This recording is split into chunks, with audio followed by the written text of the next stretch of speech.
تو اب علماء نے دونوں حدیثوں کو تطبیق کی کوشش کی علماء نے کہ بھئی کھانا بھی کھلاؤ اور روزہ بھی رکھو، افطاری میں کھلا دو۔ دوسرا سحری میں جو کھلانے کا مسئلہ ہے نا، سحری میں، تو سحری میں جب ہم کوئی کہتے ہیں نا فلاں دن یہ کام کرنا ہے فلاں دن، تو اس سے لغت میں جو ذہن میں متبادر ہوتا ہے نا، وہ دن کا وقت ہے، وہ 3:30 پونے 4 کا وقت نہیں ہوتا۔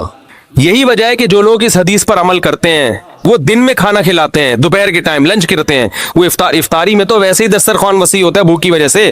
ارے بابا وہ تو ویسے ہی بچوں کو جب روزہ رکھا ہوا ہے تو اچھا کھلاؤ، سحری اچھی کراؤ، اور افطاری وہ تو ویسے ہی بھوک کی وجہ سے، رمضان میں دیکھو نا کیسے کھلے دسترخوان ہوتے ہیں۔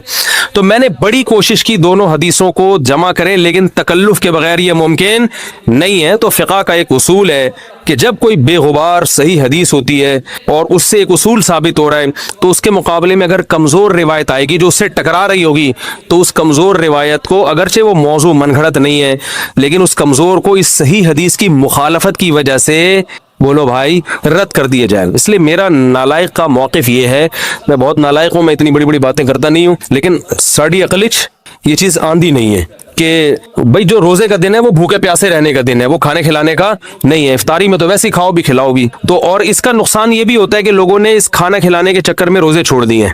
سمجھ رہے ہیں، جب حلیم پکے گا تو کون روزہ رکھے گا بھائی؟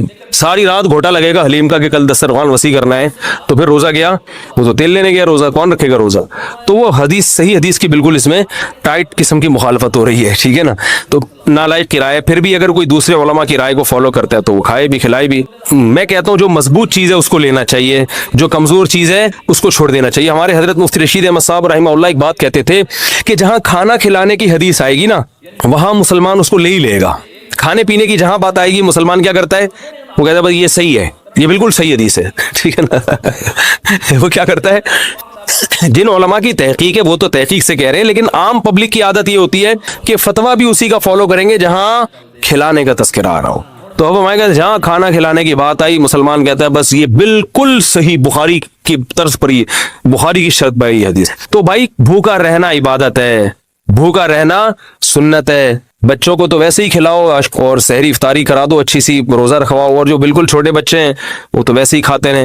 تو اس لیے، اور پھر اس کا نقصان کیا ہو رہا ہے؟ حلیم کے گھوٹے لگ رہے ہیں پوری پوری رات بیٹھ کے، اس کے الگ نقصانات ہیں۔ حضرت حسین رضی اللہ تعالیٰ عنہ تو کربلا میں شدید گرمی میں بھوکے اور پیاسے اپنی جان دیتے ہیں، اور یہاں ہم کیا کر رہے ہیں؟ کھانا کھا رہے ہیں، دیگیں پکا رہے ہیں، شربت پی رہے ہیں۔ تو یہ بات عقل میں آنے والی نہیں ہے۔ وہ روزہ رکھنے کا دن ہے۔ اللہ تعالیٰ عمل کی توفیق عطا فرمائے۔ وما علینا الا البلاغ۔